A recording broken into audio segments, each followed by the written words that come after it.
Hello, I'm Isaac Hayes III, founder and CEO of Fanbase. Listen to what I'm about to tell you.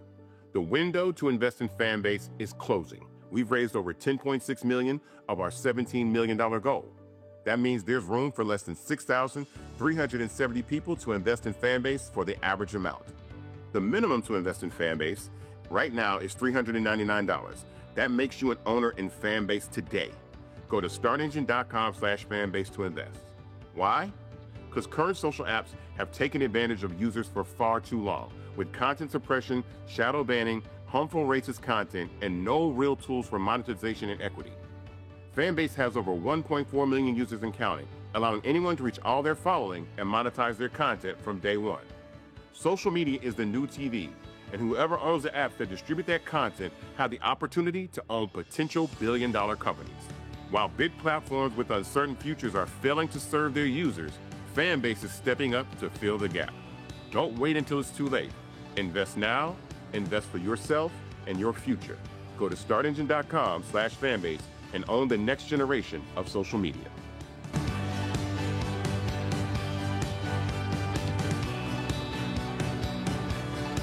Folks, Black Star Network is here.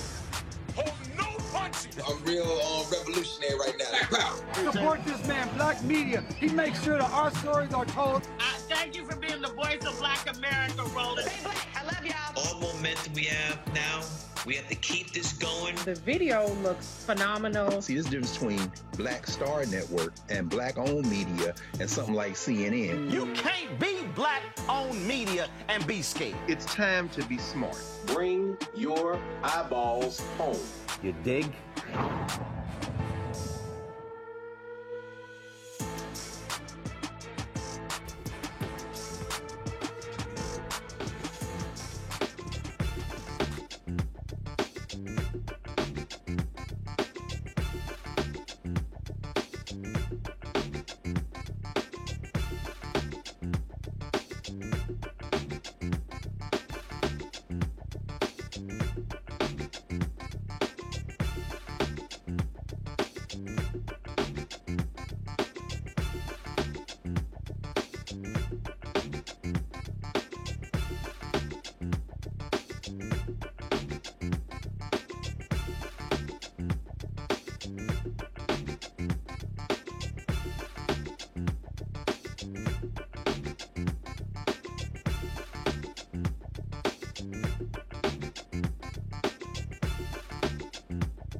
Folks, today is Friday, March 21st, 2025. Coming up on Roland Martin Unfiltered, streaming live on the Black Star Network. Vote Vets, a veterans voter education group, launches a new campaign ad targeting all Republican House members supporting Donald Trump's sweeping cuts to the Department of Veteran Affairs. We'll chat with the Vote Vets senior advisor about this campaign. You want to be stuck on stupid? How about Donald Trump's Commerce Secretary? We were going to show you what this fool said about senior citizens who might miss their Social Security check. He thinks it's no big deal because his rich mother won't complain about it. What a dumbass. We'll show you the weird exchange in the Oval Office when a Fox reporter asked the twice impeached, criminally convicted felon-in-chief Donald the Con Trump about Canada being the 51st state. Y'all, this man is stupid. And a white West Virginia couple got a combined 375 years in prison for abusing their black adopted children, treating them as slaves. And opioid deaths may be decreasing overall, but there's a organization working to prevent opioid deaths, specifically in the black community. We'll chat with them about that. Lots of more. Plus, we'll hear from State Representative Jelana Jones of Texas about the takeover of the Houston Independent School District for the Texas Education Agency and why she is still fighting to have it returned to the voters. It is time to bring the funk. I'm Roland Martin Unfiltered. On the Black Star Network, let's go. He's got it. Whatever the miss, he's on it. Whatever it is, he's got the scoop, the fact, the find. And when it breaks, he's right on time and it's rolling. Best believe he's knowing. Putting it down from sports to news to politics. With entertainment just for kicks, he's rolling. It's on go, roll, roll, y'all. It's Roland Martin, yeah. Rolling with Roland now. He's funky, he's fresh, he's real, the best, you know he's Roland Martin now.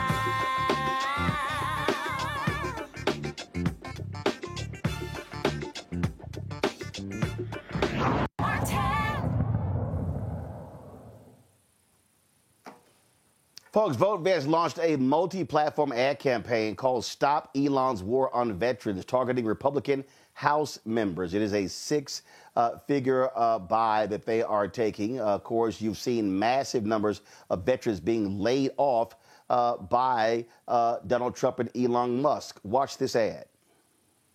I was at Barnes & Noble's with my two children, 4 and 10, and my husband, and I received a text from my coworker, and he said, "Have you seen the email?" I served in the military for over 33 years, just accepted a new position in the VA, come into the office, fire up my computer, and I come back, and there's an email sitting there for me. I knew then. I knew what was coming. I have not had a single negative performance review in my 10 years. It feels like veterans are being personally attacked by Elon Musk. I did not put my life on the line for some tech bro billionaire from South Africa to come in here and try to destroy our country. We're going to bear a lot of this cost with rising costs, inflation. I'm literally donating plasma to buy eggs. And our congressperson does absolutely nothing. Stop Elon's war on veterans now. We're joined now by Vote Vet Senior Advisor Max Rose. Max, Republicans spend a lot of time praising the military, talking about our veterans. Max, can you hear me? Max, can you hear me? I'm sorry, I'm not able to hear you, but it's great to see you. Can you hear me? Okay. Yes, Max, I can hear you. You can't hear me at all? No, but I can hear you. I'll talk. I can't hear you, but I'll talk a little bit, all right? And we can. Okay, go ahead. There. It's great to see you, my friend, and congrats on your show. Look, what has been going on recently, what we forget is that 50% of the federal workforce of veterans, 50% of those individuals are disabled veterans. And these are folks that have in many instances made extraordinary sacrifices, taken extraordinary risk, all in support of our great nation and our collective freedoms. And Donald Trump actually praised many of these individuals during his campaign, right? He openly said, hey, thank you for your service. Thank you for your service. You're so great. Then turned around and said, you're fired.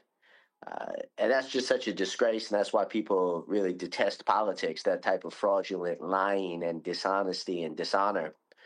And so Vote Vets is putting our foot down and saying this is wrong, and making sure that this message goes out in these critical swing states held by Republicans, where particularly those individuals should be showing some degree of courage and standing up to Donald Trump and to this horrendous effort. So we're just so grateful that you have taken the time to shine a light on this as well, and for your continued support of veterans in addition. All right, Max, can you hear me now? You still can't hear me. Yeah, you still can't hear me? I still can't hear you, but I'm awfully good at reading lips if you want to go in that direction. But I unfortunately, all right. So I'm just, so I'm gonna ask one question. Okay. Are you telling other vets that they need to be fighting back every day in their cities? You know, I wish I had heard what you said, but let me just close out by saying this. I had the opportunity to spend some time with these individuals on a visit to Capitol Hill, and they have families, they have financial responsibilities, and they've just been fired. And that's a really scary moment. And anyone that's been through that, anyone can imagine that, can relate how scary that is. And to a T, what each of these individuals said, though, is this is not about me. This is about our country. This is about my fellow vets.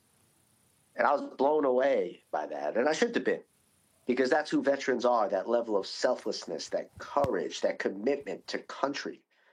That's why they served in the first place, put on our nation's uniform. And that's when they got home, they said, we want to continue to serve.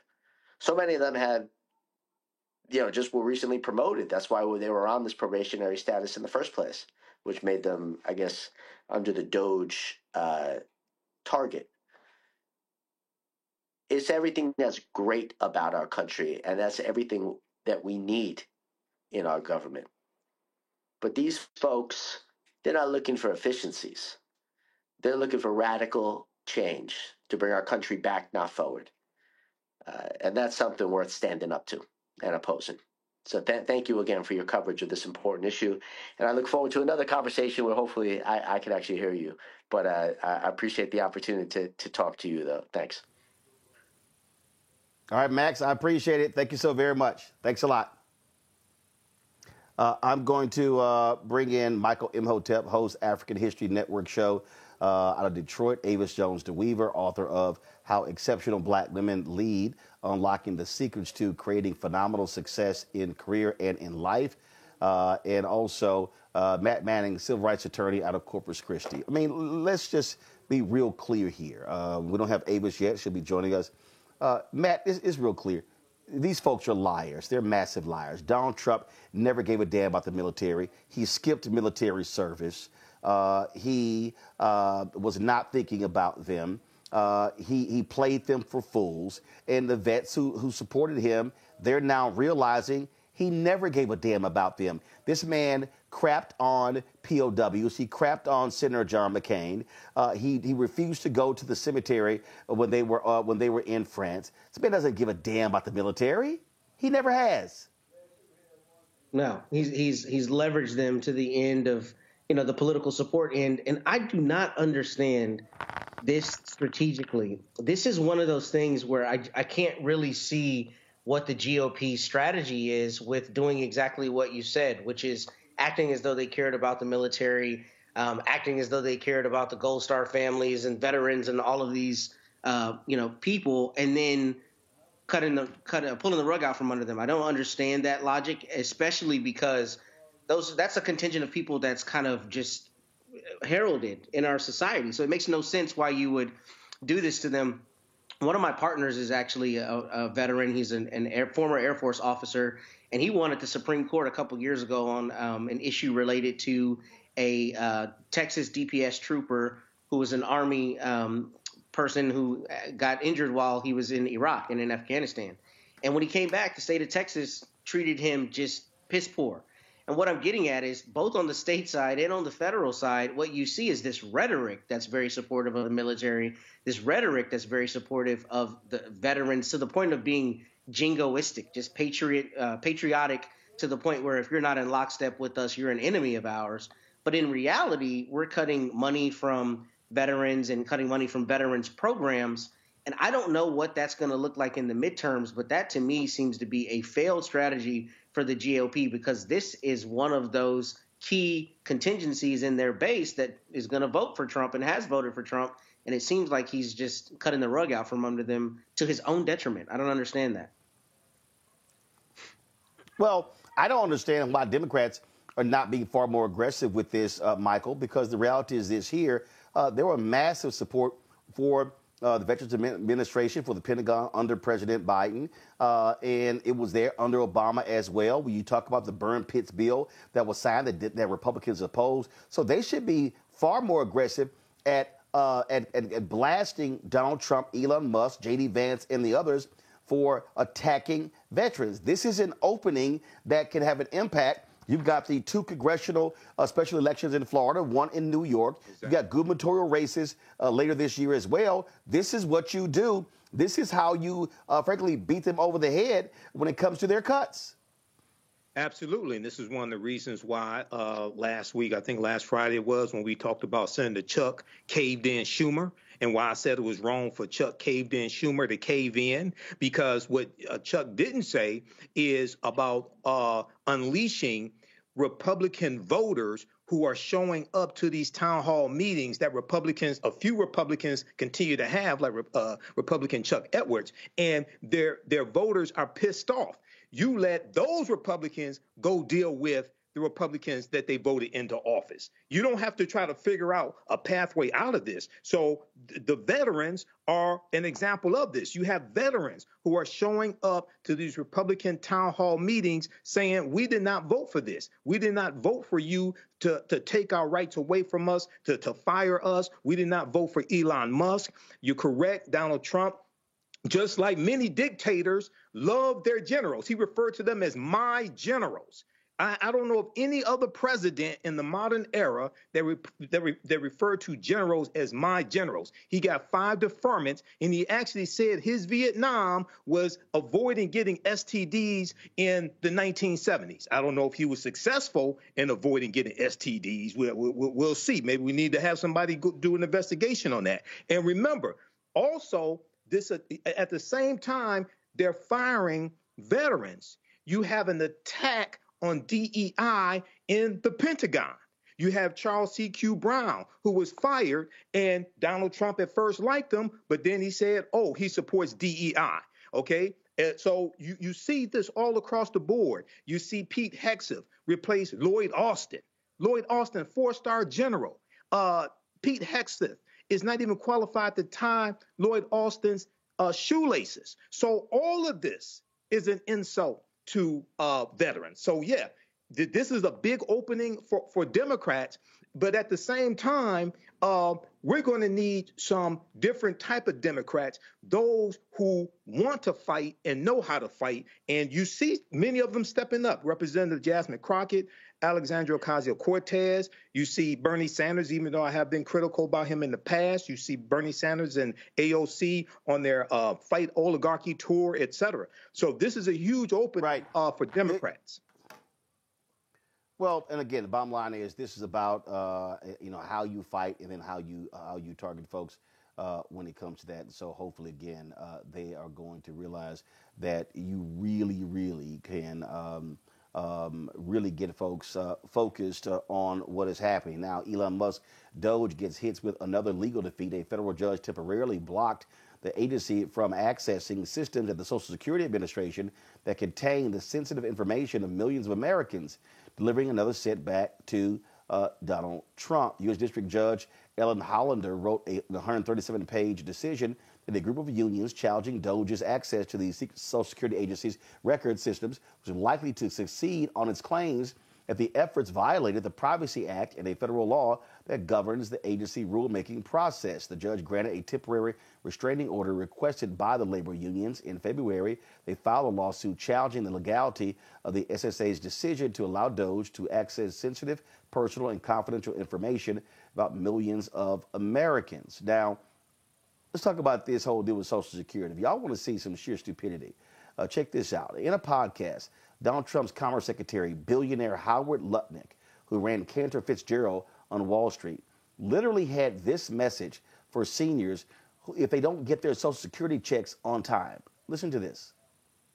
Let's say Social Security didn't send out their checks this month. My mother-in-law, who's 94, she wouldn't call and complain. She just wouldn't. She'd think something got messed up, and she'll get it next month. Yeah. A fraudster always makes the loudest noise, screaming, yelling, and complaining. Okay, I want y'all to hear that again because I need you to listen to what this billionaire just said. Listen. Let's say Social Security didn't send out their checks this month. My mother-in-law, who's 94, she wouldn't call and complain. She just wouldn't. She'd think something got messed up, and she'll get it next month. Yeah. A fraudster always makes the loudest noise, screaming, yelling, and complaining. You listen to him. Did y'all hear that? Yeah. So my 94-year-old mother-in-law, she's not going to complain. You're a billionaire. This is the crass, shameful, despicable stuff that comes from these idiots. There are people who, when we say depend on that Social Security check, it cannot be a few days late. Oh, she's not going to call. She won't say anything. She's just going to yell at me. How callous, crass can you be? 73 million Americans depend on Social Security checks. There are people who literally live check to check. And these assholes say stuff like this. Michael, you first. Well, Howard Lutnick, billionaire, is a reflection of how Donald Trump thinks about many of these people who voted for them. They're screwing them over. So they don't care about these people. They use them as pawns to get into office so they can get as much money as they can, however it is, and they don't care who they hurt. But those 73 million people on Social Security, they need to organize, they need to protest, but also go to FEC.gov, Federal Elections Commission, and look at the top 2 or 3 corporations that finance Trump's campaign and launch nationwide economic boycotts against them to hurt them economically. But these people do not care at all. Matt? I mean, I think y'all have said it. I think it's callous. And again, from a political strategy point, I really do not understand why on earth they would do anything to affect Social Security and have this kind of rhetoric regarding Social Security. Because in my view, this to me seems to be the greatest risk to their efficacy in the midterms and continuing forward. Because you start messing with people's Social Security checks. I haven't cross-referenced the data, but I surmise that the people who get Social Security are also in the contingent of people who vote most consistently, right? So maybe you're claiming your 94-year-old mother is not going to call and complain, but there's a pretty large swath of people who will be receiving Social Security checks, and if they're not getting that check, they're not going to forget that when they go to the ballot box next. And I don't understand why on earth you would tinker with that. And to address the legal part of this issue, it's interesting that we're discussing this because I listened to this podcast called We the People. It's all about constitutional, issues, and it's put on by the National Constitution Center. And they were discussing Doge the other day, and even in the legal circles, there's a pretty clear schism on whether what Doge is doing is constitutional and legal and whether it's not. And there's some lawyers out there that are arguing pretty vehemently that the president is able to allow Elon Musk to do this. I tell you that to say I'm glad that we had this win from the federal judges, but if the federal judges don't hold the line, there's not going to be any check whatsoever on this. And it's crazy that Doge is plugging into agencies getting, secure data that is really, to me, doesn't seem to be germane to the question of whether there's waste and fraud and all these things they're allegedly looking for. It looks like it's a land grab, as Michael said, because we know that data is, today's gold. That's what these companies use to make money. So I'm hoping that the federal judges continue to hold the line as this one did, but there are a lot of legal thinkers out there who are thinking that this is permissible, and that's a scary thought in and of itself. Absolutely crazy. All right, folks, got to go to break. We'll be right back. Roland Martin Unfiltered right here in the Black Star Network.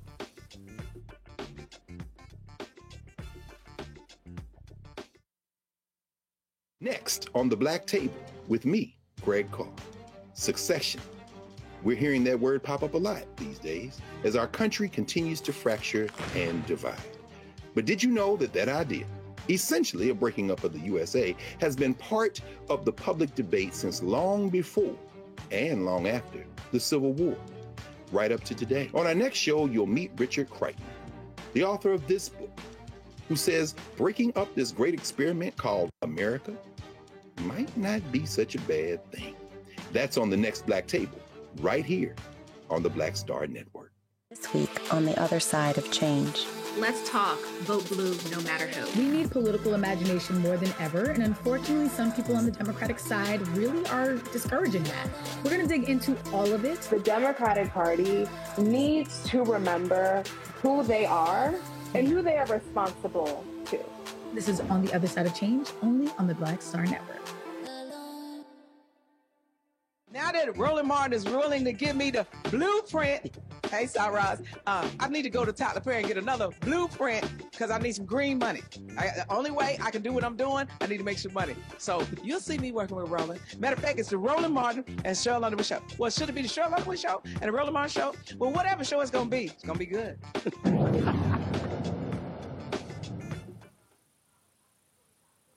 All right, folks, welcome back to Roland Martin Unfiltered. Don't forget, if you're watching our YouTube channel, be sure to hit that like button because all of that impacts for folks, of course, the video being recommended. So hit the like button as you are sitting here watching the show.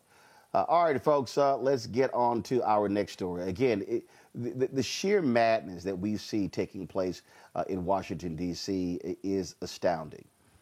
And every day it's something else. It's another thing. Now the Department of Justice, another top prosecutor with years of experience, has resigned amid major changes from these idiots. In an interview with NPR, Sean Murphy, who served in the group that prosecuted crimes stemming from the January 6th attack, said, quote, "It just was not a Department of Justice that I any longer wanted to be associated with."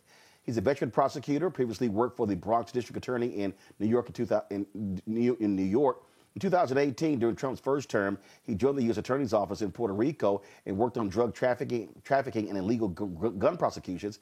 Most recently, he served in the Department of Justice's Capitol Siege Section, which prosecuted more than 1,500 people for crimes stemming from the January 6, 2021 domestic terrorist attack on the U.S. Capitol. Now, what we know is Donald Trump, of course, he pardoned all of those individuals. That's what you see. Now, if you really want to understand something that's really crazy, and that is this agreement that he struck with major law firm Paul Weiss. Now, here's what's crazy about this here. So Donald Trump signed an executive order targeting law firms linked with Democrats, law firms that represented progressive organizations, okay? So here's what happened. He specifically named them. Now, nearly every legal scholar says the executive order is simply illegal. But Paul Weiss decided, hey, you know what? We can't chance it, so let's negotiate a deal. Now, the firm is called Paul Weiss, Rifkin, Wharton, and Garrison. All right? So its chairman, Brad Karp, actually went to the White House in the Oval Office, met with Trump. And they came to an agreement. In exchange for Donald Trump dropping this executive order, they would agree to $40 million in pro bono legal services for Trump-approved causes. Trump also attacked in the executive order a former law partner of Paul Weiss who had gone to work for the for the district attorney's office in New York. And he said, "Oh, that DA was that former partner was corrupt, was unfair." So then he claims that he got an apology from the chairman of this law firm. Well, guess what? Legal folks across the country are shocked of the capitulation of Paul Weiss. They're like, "What the hell are you guys doing?" But this goes to show you the corrupt nature of the thug in chief. He is on a retribution campaign. He is targeting enemies. He is using the power of the office to target private companies, law firms, and others. And guess what? Republicans are saying nothing. They are saying nothing. In a moment, I'm going to play for y'all a clip from a town hall from Iowa, of Chuck Grassley, who is the Senate Judiciary Committee chair. Okay. And folks are like, are you going to call this unlawful stuff out? This is a lawless administration, and they don't care. We are operating in a dictatorship. That's what's going on here. Matt, I'm going to start with you. For this major law firm to fold the way they did, and when you see media companies folding and other people, basically they're all saying, we are scared to death of this man, Donald Trump, so we're just going to bend over and take it. You agreed to $40 million in pro bono services for stuff that Trump approves? What the hell? Yeah, it's ridiculous. And I didn't read anything that Paul Weiss put out. I actually read about this, what you're talking about with the $40 million pro bono in a Facebook group for lawyers all across the country. And overwhelmingly, the comments were people excoriating Paul Weiss. How dare you? If anybody's going to stand up, it's got to be us. This is what we do for a living. We fight for a living in courtrooms every day on behalf of people. And if anyone knows the mechanisms to stand up for yourself, it should be lawyers. So for a major law firm like this to capitulate in this way is abhorrent, and especially to try to sanitize it by saying, oh, the $40 million are going to be for in pro bono is going to be for things like, I think, veteran services and some other stuff that, they were trying to kind of spin it and make it seem like it's not as bad as it is. But what it comes down to is they are giving in to this dictator. And what I don't understand is how law firms of this magnitude, of this, level of respect don't say absolutely not. You can't punk us that way on the world stage. But when they capitulate, when Schumer capitulates, when all of these people capitulate, all it does is give more gravity to the idea that he can keep playing the game this way. Because look, with a bully, you normally got to punch a bully in the nose. Somebody's got to stand up to him. And if you don't stand up to him, he's going to keep doing what he wants to do. So I don't understand why Paul Weiss took this tack, but I was heartened to see that lawyers across the country thought that this was terrible. And they were calling him out like, you can't spin this to me like it's going to be a benefit from the pro bono money. If anybody should have stood up, it's you, because you have the kind of platform and the kind of gravitas to stand up and make a difference. I mean, here's also what's happening here, Michael. A lot of these firms refuse to also represent Donald Trump in many of his legal cases. And so he's now attacking them. There's a letter that some former Paul Weiss workers are working on. And this is from the Bulwark. Sam Stein has this piece. And the letter says, here I had some degree of faith that the firm I loved and thought I knew so well would stand by the ethos that recruited me there in the first place, a place filled with fearless advocates who valued the rule of law, a place with a storied history where merit, judgment, and principle were prized above all else, a place that elevated women attorneys, black attorneys, Jewish attorneys, and pedigreed and unconnected attorneys decades before any political or capitalistic win would justify doing so. A place that led with professionalism and a deep faith that doing what is right will, in the long run, dovetail with what is financially, professionally, and reputationally successful. Here's what's what Donald Trump and the Republicans are trying to do. They are trying to attack any potential adversary. And so the capitulation of all the tech companies, all of them showing up. And what have they gotten in return? The dropping of cases against Amazon, the dropping of cases against Google, the dropping of cases against Elon Musk and other companies as well. So what Donald Trump is saying, I am going to severely handicap and shut down and limit any potential enemies. So therefore, I will have free reign to do whatever it is I desire. Yeah, well, this is what the criminal dictators do. And this is what we were warning people about before the election and what the stakes were, what the consequences were. And we told people the second Trump administration was going to be much worse than the first one. All you have to do is just read one chapter of Project 2025. So here we see this attack on this law firm and really a shakedown, getting them to provide $40 million in pro bono legal services. And it was spurred by an executive order, which probably is not even legal in the first place. Okay. So, you know, this is, we're in deep trouble. We're in deep trouble. America has not really been in this situation. America has we haven't dealt with a dictator since 1775, with the beginning of the American Revolution, and the 13 colonies revolting against King George III. So hopefully you have some courageous attorneys who realize you cannot capitulate to a dictator. We just saw the story late this afternoon about Columbia University giving some concessions to Donald Trump and to try to get back the $400 million that he withheld from them. Another dictator move. So you know, this is like the fight of our lives right now. Yeah, and I just need people to understand that what they want to do is they want to act as thugs. They want to act like mafia dons. That's what you got going on here.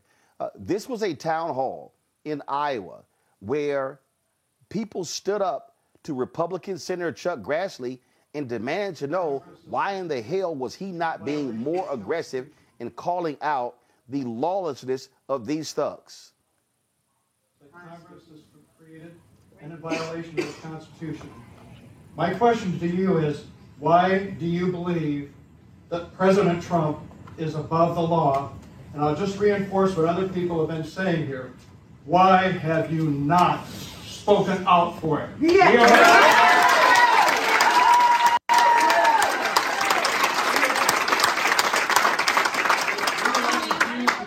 Job, and we have trusted you with our votes. We have sent you to Congress for decades. We expect you to follow through for what we Iowans really want our government to do, and not to have a federal government that is being dismantled by this President Trump and Elon Musk. Yeah, please stand up for what's right and do your jobs. Yeah.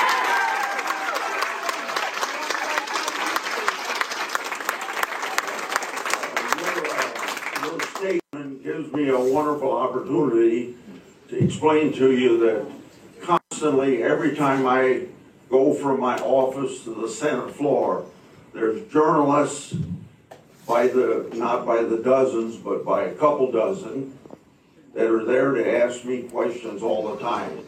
And I take time to answer their questions. And I never see anything in print that I ever say to them. So I have to assume that you don't get a chance unless you do a vast amount of reading, that you never see anything that I say to the journalists in Washington, D.C. So this is why on a weekend I put out something on my website called The Scoop that carries all the things that I have said or speeches I give on the floor of the United States Senate or press releases, because I can't count on the... Michael, here's why Chuck Grassley is full of shit. I am literally scrolling through his Twitter feed, and I'm at February 7th, and he's got stuff about heart disease. He's got stuff about the post office. Oh, Chairman Grassley discusses Pam Bondi's commitment to the Constitution as Bondi takes the reins at DOJ. And I'm sitting here and I'm scrolling. Oh, he's got all this stuff about a whistleblower against Hunter Biden being promoted at the IRS. Oh, a whistleblower provides records to dealing with Jack Smith. Let's see here. Let's see. Senior Judiciary Chairman Chuck Grassley discusses Kash Patel's nomination for FBI Director. Patel is the right change agent for the FBI. I'm still going through. There is nothing. See, I need everybody who's watching and listening to understand what he did. Well, you know, when I come out, I mean, you know, all these reporters are out there, and I talk to these reporters, and so I say these things, and these reporters don't report. Do y'all know how bullshit that is? Let me explain to everybody who's watching so y'all really understand what I'm talking about. If Senator Chuck Grassley, who chairs the Senate Judiciary Committee, talked to a reporter and said to a reporter, and he criticized the lawless actions of Donald Trump and Elon Musk and MAGA and Stephen Miller and J.D. Vance, I can guarantee y'all there would be headlines, there would be video, there would be stories. He stood in front of those people and lied, Michael. Oh, no, it's the media's fault. I'm saying these things. I'm sorry all of you back home can't hear these things because, guess what? The media, they're not reporting it. It's their fault. Okay, Chuck, explain to me then why I see nothing on your Senate feed, Twitter feed. I see nothing on your personal feed. You're a damn liar. Absolutely. Chuck Grassley is a liar and a coward. And if you remember the last time that he ran for re-election, he was on the campaign trail with Donald Trump as well. Chuck Grassley knows better. He's been in the Senate for decades. I think he's in his early 90s. He knows better, but he's a coward. And this is what someone as corrupt as Donald Trump does. He corrupts people around him. But at the same time, you cannot be in power and be a coward because you're going to back down from a tyrant. So those people there were absolutely correct to call Chuck Grassley out. I want to know, Chuck Grassley, where are your sit-down interviews with Fox News where you called out this corruption, you called out Donald Trump, and you called out Elon Musk? I'm sure you've done some sit-down interviews more than just reporters in passing asking you questions in the halls of the U.S. Senate. So, yeah, he absolutely lied. And the other thing, Roland, I think that very soon you're going to start seeing some of these Republican constituents initiating recall elections from members of the House of Representatives and members of the U.S. Senate who they have deemed have betrayed them. I think you're going to start seeing that. Well, remember, the recall elections can only take place if state law allows that. Right, so I don't know in what places you can actually be recall election of a member of Congress. Now, there are certain states, California, you see recall elections of mayors, of DAs, of the governor, but I don't know about members of Congress. But Matt, this is the thing that cracks me. He's literally going to me. It's the media. It reminds me of Chris Rock and Bring the Pain. It's the media. It's the media. It's the media's fault. We all know that if Grassley called out some of these actions, it would be wall-to-wall coverage. This man is gaslighting these people and just standing there and lying. And I'm glad to see that you got Republicans. I saw another video. It was from a town hall in Wyoming because, the former Wyoming Senator Alan Simpson passed away on March 14th. and this woman stood up and she said, I am a Alan Simpson Republican. And she was going off. She was a veteran, was going off. And so this heat needs to continue. And the Republicans can keep trying to say, these are Soros-funded protesters. They learning real quick. No. It's y'all Republicans. It's some pissed off Republicans. And I keep saying, Matt, the only way these things change, if more and more white people get pissed off. Yeah, and to that end, this morning, consider this, NPR ran a story on podcast about farming and how uncertain things are for farmers and agriculture in the United States. Well, the state of Iowa in 2022, 22% of its GDP came from agriculture, corn, soybeans, and other crops. When you're imposing tariffs, that makes it such that, other countries don't want to buy these crops, especially when, for instance, when I was listening this morning, if Brazil has a big soybean crop, American soybean farmers have significant issues moving their crops. It makes it much harder when the government is working actively against USDA, as we've seen reports from where they're not honoring previous contracts and they're not, earmarking the same amount of money. And to that end, I'm on the local food bank here in my area, and I read a New York Times article today that said that Feeding America, which is the organization over food banks, is expecting considerably less money this year from the USDA, which will mean that far fewer people can get food from food banks.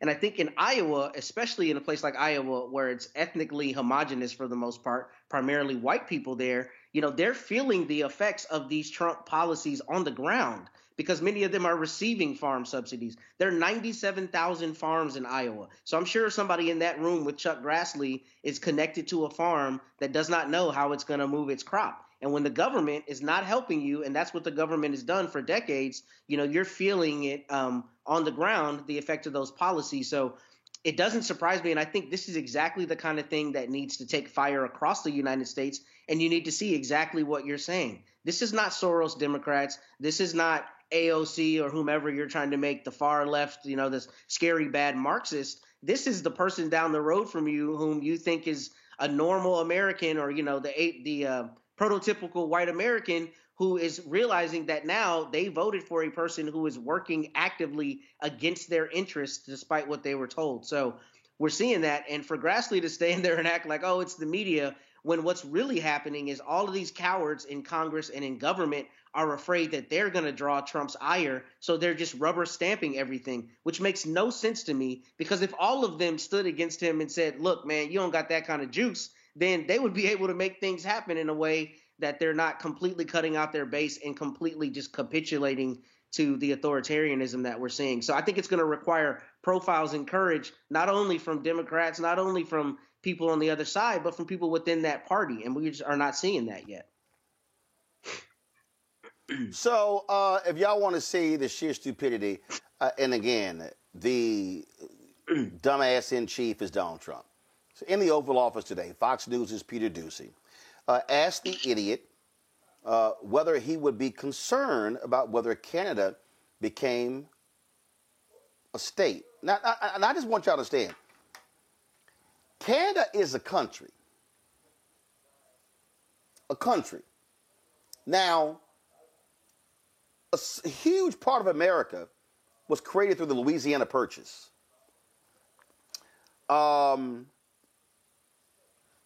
Texas had a revolution over slavery as they became independent from Mexico and later joined the United States.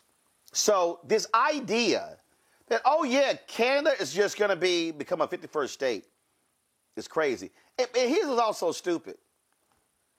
And this is why these right-wingers are really dumb, because they go along with Trump. Do y'all understand that if Canada became a state, Canada would have 2 Democratic United States senators? And Canada would have so many congressional seats, the Democrats would control the House. But don't mind the facts. So this is only for comedic purposes. In fact, control room, I need y'all to change the lower third. I need you to change that lower third. Okay? I need that lower third to say, this is for comedic purpose only. This is for comedic purposes only. No, get rid of that. Get rid of that. I need that lower third to say, this is for comedic or entertainment purposes only. That's what I want. That's what I want the bottom to say. Cause see, I'm gonna take y'all back when I was at CNN. We were talking about Donald Trump, and I said this. I said anytime Trump comes to this network, we should have a crawl at the bottom and say this is for entertainment purposes only. And Ken Jouts, who was executive vice president, literally sent me an email telling me not to criticize Donald Trump when he was coming on the network. And I was like, are you serious? Yo, that was literally the executive vice president at CNN who sent me that email. And so this, let me know when y'all have it ready, because I want it. I'm not going to run this video unless it's at the bottom. But this dumbass just sits there and just says stuff. Yeah. And then y'all going to hear something in there. Well, I don't know. How was this perfect line drawn to create the border? I keep telling y'all, this man is stupid. I mean, you know, Robert Kennedy Jr. admitted to having a worm in his brain. I think this fool got a worm in his brain.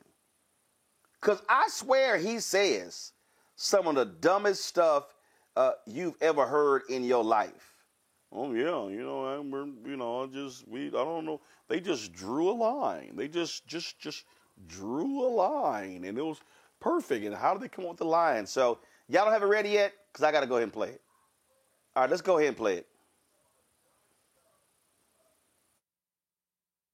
Are you concerned that if they became the 51st state, they would be a very, very blue state? Very, very big and very, very blue. No, there might be, but it would, you know, you have that artificial line that goes, that straight artificial, that looked like it was drawn by a ruler. Somebody with a, I don't mean a ruler like a king, I mean like a ruler, this way.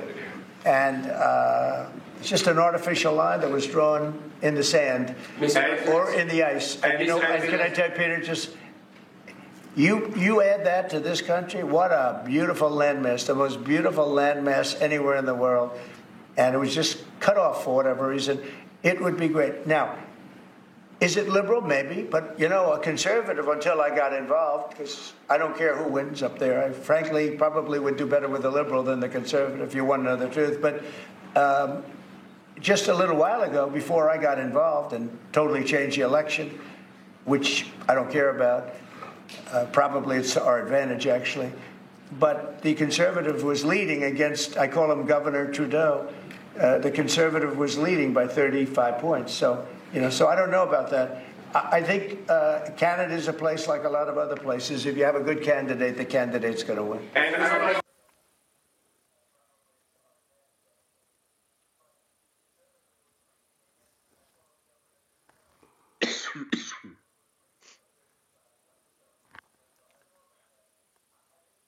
Now, we already know this fool can't read. So he has no idea that the French used to control that area, now known as Canada. Then there was a war, and they handed it over to Great Britain. And then a law was passed creating the province of Canada. And that's what led to Canada becoming its own country. So he's talking about a line being drawn. Do y'all realize that that territory, now known as Canada, dates back to 1534?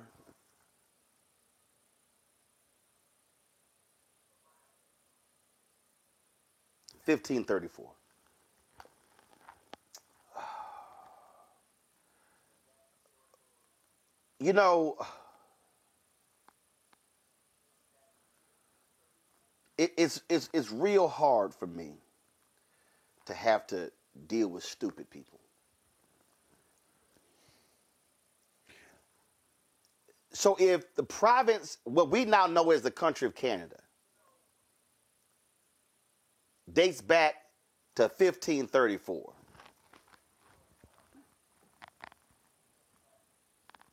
Madam Michael, do y'all know when the Pilgrims showed up? That'd have been 16. We talking about 1620 on the Mayflower. 80 years later. 80 years later.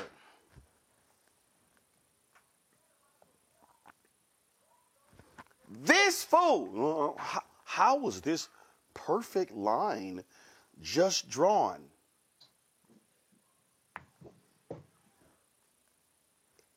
The area existed before the United States existed.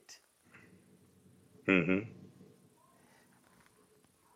This is precisely why, Michael, these idiots want to get rid of the Department of Education. This is why, this is why they want to ban books. This is why these dumbass right-wingers, I mean, I just saw a video of some dumbass white couple in Texas whose child died from the measles, and they were like, well, we still don't believe in vaccines, and it was God's will for our child to spend the few years they did on earth. These people, the Republican Party appeals to stupid people. And you shouldn't call voters stupid. Yes, I can call people stupid who exhibit stupid tendencies. And they love this idiot. They love this fool who can't read. They just love, it's just a perfect line that was just drawn.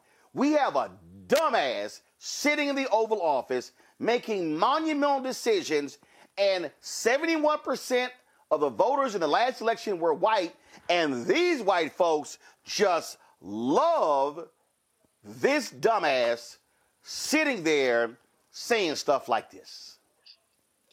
Yeah, well, remember a few years ago, Donald Trump said he loves the uneducated. And this is an example why. He absolutely does. He's ignorant of history. His wheelhouse. He'll mention the uneducated is his wheelhouse. Yep. He'll talk about 1776, but he's probably ignorant of the Missouri Compromise of 1820 or the Kansas-Nebraska Act of 1854, the Compromise of 1850, which reorganized the land that the U.S. got from Mexico from the Treaty of Guadalupe Hidalgo of 1848, which ended the Mexican-American War. He's ignorant of all of this, but this is also why you have a direct attack on the U.S. Department of Education, even though the Department of Education does not set curriculum. That's set at the state and local level, but also the attack on higher education. Dictators cannot control people who are highly educated, who understand how law works and things like this. So this is a concerted effort to continue to dumb down Americans. And Americans are very ignorant of history, law, politics, how the economy works, things like this. But Trump wants them even dumber. OK, so when we look at this attack on the Department of Education, once again, this goes back to the fight after Brown versus Board of Education and the IRS threatening to take away the nonprofit status of these Christian schools, these segregation academies that refuse to desegregate and were using vouchers, giving them to poor white children to keep the schools segregated. OK, and then when the Department of Education is created in 1979 by Congress signing the law by President Jimmy Carter, you had immediate backlash to it by conservatives. Ronald Reagan wanted to dismantle the Department of Education. He didn't do it. But now you have Donald Trump trying to fulfill that promise. And this goes back to this divide between the South and the North as well. No. It really goes to the divide of smart and dumb, Matt. I mean, I'm sorry. I can't. See, we love to sit here. Oh, no, we shouldn't say that about people. We shouldn't say that because, we should be listening to them. No, I'm sorry. I don't know about y'all, but if I'm at a dinner conversation and somebody's just dumb and they're just saying dumb stuff, I just can't sit there in front and listen to it and go, that's an interesting point. Sorry, I can't. I just don't have it in me. Yeah, but see, I think it's way more sinister than smart and dumb because, I don't think Trump is particularly smart. But the people he surrounded himself with are smart at trying to do whatever they can to be dastardly and evil, and that's leverage uneducated people. I mean, that's the only reason there'd be more white people on welfare and people would vote against, welfare programs, right? Because white people in the southern states that are overwhelmingly on welfare would vote against it or vote for the candidate who's against that because they're not educated. And I think the sinister part of it is, all of these people in his orbit are people who are leveraging that lack of knowledge. The other thing that I think is kind of crazy about this is we know he's full of contradictions and just straight up lies. But the idea that it's an arbitrary line, interestingly, doesn't apply when it comes to immigration, right? Because all of these land masses, all of these nation states are things that came about one day, but they're arbitrary. The Rio Grande is a river that separates Mexico and Texas, but it's an arbitrary line. Before that, people lived on both sides, and there was not the United States and the country of Mexico. Those things are all relatively recent in the course of human history. So to act like, there's an arbitrary line separating the United States and Canada, like all of these are not arbitrary lines. And like indigenous people did not live here for millennia before it was ever found by Europeans is one of those things that you don't bring up because it's not about the actual facts. It's about the rhetoric and it's about the vibes, if you will. And the vibes are, I'm Trump. I say whatever I want to say. I'll call out whoever I want to call out. I'll make fun of people. I mean, we all know Canada is a sovereign country, right? But to call him Governor Trudeau, that's about getting at Trudeau and trying to undermine him and his authority more so than it is anything else. I mean, nobody realistically thinks Canada is going to become the 51st state. And even with that, all those Canadian provinces have, unique cultures in and of themselves. Alberta is basically the Texas of Canada. You go to York or you go where Toronto is, and it's completely different in terms of how it is constituted. So that's not a thing that would even happen within one state. You're having that kind of multiplicity of cultures and things to the extent that they've existed in these separate provinces. But to me, this is a matter of the sinister and the evil, and that's just always advancing their goal. It's not about smart and dumb because they know nobody is dumb enough to really think Canada is going to become the 51st state. Maybe a small group of people out there, but I can't imagine that's a real thought.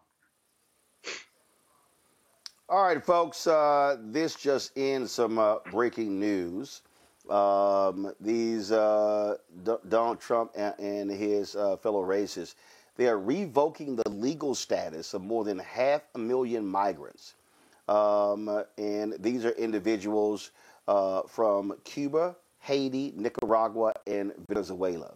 Now, we know he didn't give a damn about the Haitians, but I'm sure all those Cubans, Nicaraguans, and Venezuelans who voted for him are going, what happened? How you do it to us?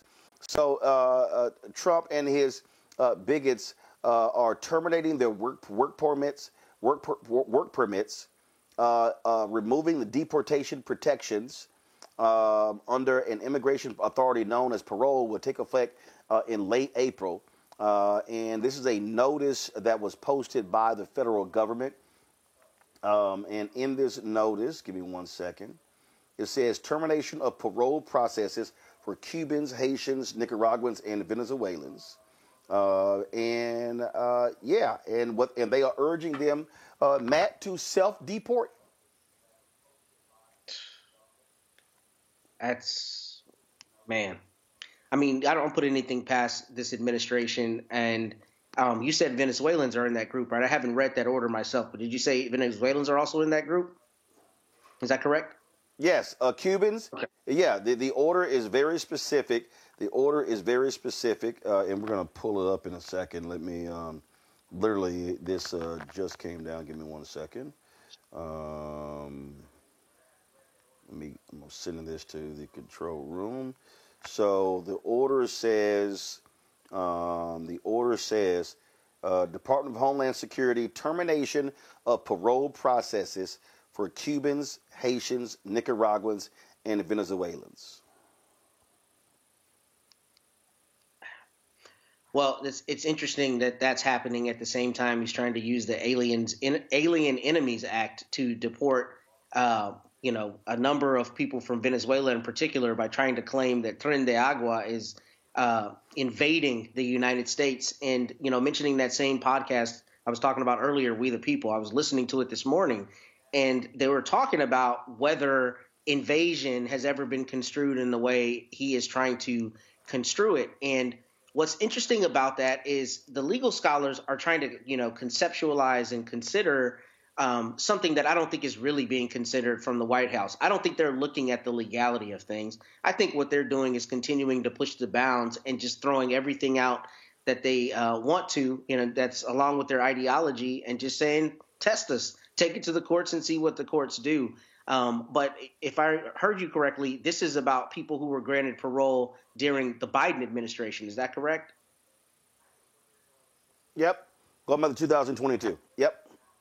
Okay, so not only is it about advancing the deportation agenda, but it's the same thing we're seeing in lockstep with everything being about the alleged prior administration making you less safe, making this country less profitable, and needing to undo a lot of the Biden era policies, which we know were the right policies as it relates to, immigration or human rights and in a lot of different respects. But this is just dovetailed with that. I mean, that's what you see this administration do. Everything that they put out, they couple with, the Biden administration was wrong. They were making you less safe or whatever else they were allegedly doing. And that's why we're taking this unprecedented, unconstitutional action. So this doesn't surprise me.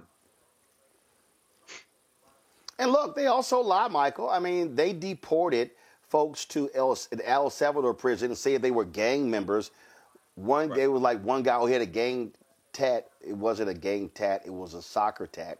The guy was persecuted under the Venezuelan president Maduro and deported them. Then they had to admit in court that most of these people were not criminals. They had no criminal record. They're liars. They literally lied. They went on television and lied. They went on radio, online and lied. They are liars. I do not trust anything that comes from Donald Trump, Elon Musk, or J.D. Vance. None of them. In fact, J.D. Vance is such an asshole. He actually did an interview where he claimed that Vice President Kamala Harris was taking 4 shots of vodka every morning. I mean, these people are pathetic. Well, yeah, this is what we warned people about before the election when J.D. Vance was lying, saying that Haitians in Springfield, Ohio, were eating dogs and cats. And then he doubled down and tripled down on that lie, even though they were getting death threats and bomb threats and things of this nature. And Donald Trump spread that lie as well. And at the same time, if people remember correctly, Donald Trump ordered House Republicans to kill the strongest border bill in 30 years so that he could run on immigration and cracking down on the border, things like this. OK, so these people are frauds. They're dangerous frauds. I'm looking at the piece here from The Guardian. Trump revokes legal status of 530,000 Cubans, Haitians, Nicaraguans, and Venezuelans. Now, going back to February 3rd, 2025, the Department of Homeland, I think it was Department of Homeland Security, announced that they were going to revoke the temporary protected status of 350,000 Venezuelans. The Venezuelans in Florida were furious because many of them voted for Donald Trump in the 2024 election. And they said they felt betrayed. The Trump surrogates and things like that told them, you're safe, things like that. We're going to deport it's going to be the bad people that get deported. OK, so this is this white nationalism that's all throughout Project 2025. This is what we're seeing taking place right here. And at the same time, he wants to invite white South Africans to immigrate to the U.S., okay? At the very same time, he wants to deport these people and strip the parole status from 240,000 Ukrainians. He's inviting white South Africans to come to the U.S. I wonder why. Because they're being persecuted. right? He says they're being persecuted. They're being persecuted in South Africa, and they make it a point to beat the drum to show that the white people that they think are the ones that are okay, right, are being persecuted. And South Africa, we're going to do all these bad things to you, right, unless you They say it's a land grab in South Africa. They're victimized. And all this has to do with perpetuating white grievance. And what they're doing with the various civil rights departments now is shifting the focus to focus on white discrimination and laws against white people. This is the whole game. Oh, yeah, that's what they're doing. All right, y'all, gonna go to a break. We come back, more to talk about. Don't forget to support the work that we do. Join our Bring the Funk fan club. Our goal is to get 20,000 of our fans contributing on average $50 each a year. That's $4.19 a month, 13 cents a day. You support this show, plus the other shows here on the Black Star Network. If you want to give me a Cash App, use the Stripe QR code. It's right here on the screen. Click the Cash App button. And to continue, you can also use the Stripe QR code to use credit cards. See your check and money order, P.O. Box 57196, Washington, D.C. 2003 7-0196. Cash, PayPal's R Martin Unfiltered, Venmo RM Unfiltered, Zelle. Roland at RolandSMartin.com, Roland at RolandMartinUnfiltered.com. We'll be right back. We begin tonight with the people who are really running the country right now. Now, Trump is often wrong and misleading about a lot of things, but especially about history. Donald Trump falling in line with President Elon Musk. In the wake of the unsettling news that MSNBC has canceled Joy Ann Reid's primetime show, The Readout, Roland Martin and the Black Star Network would like to extend an invitation to all of the fans of Joy Ann Reid's MSNBC show to join us every night to watch Roland Martin Unfiltered, streaming on the Black Star Network for news, discussion of the issues that matter to you, and the latest updates on the twice impeached, criminally convicted felon-in-chief Donald Trump and his unprecedented assault on democracy, as well as co-president Elon Musk's takeover of the federal government. The Black Star Network stands with Joy Ann Reid and all folks who understand the power of black voices in media. We must come together and never forget that information is power. Be sure to watch Roland Martin Unfiltered weeknights, 6 p.m. Eastern at youtube.com/Roland S. Martin or download the Black Star Network app. This is Tamala Mann. And this is David Mann. And you're watching Roland Martin Unfiltered. Getting Jelana Jones. 1 second. Wait. So,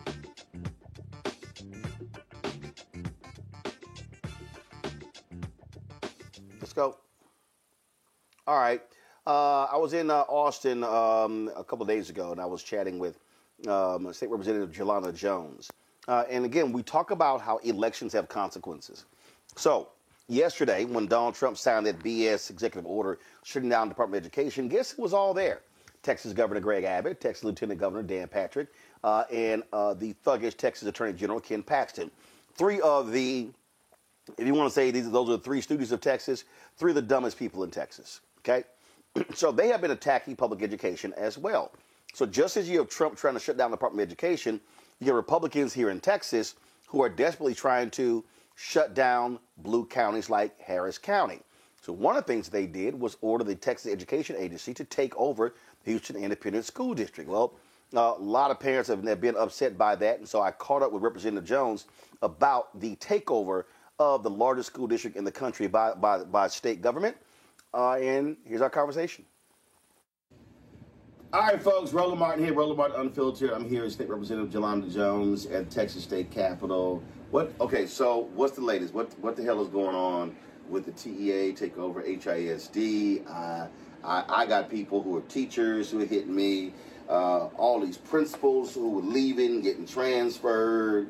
What the hell is happening in my hometown of Houston? So the mafia, which is TEA, Greg Abbott, Mike Miles, the appointed superintendent, and he's got a kangaroo court full of appointed board members, they are making HISD go broke.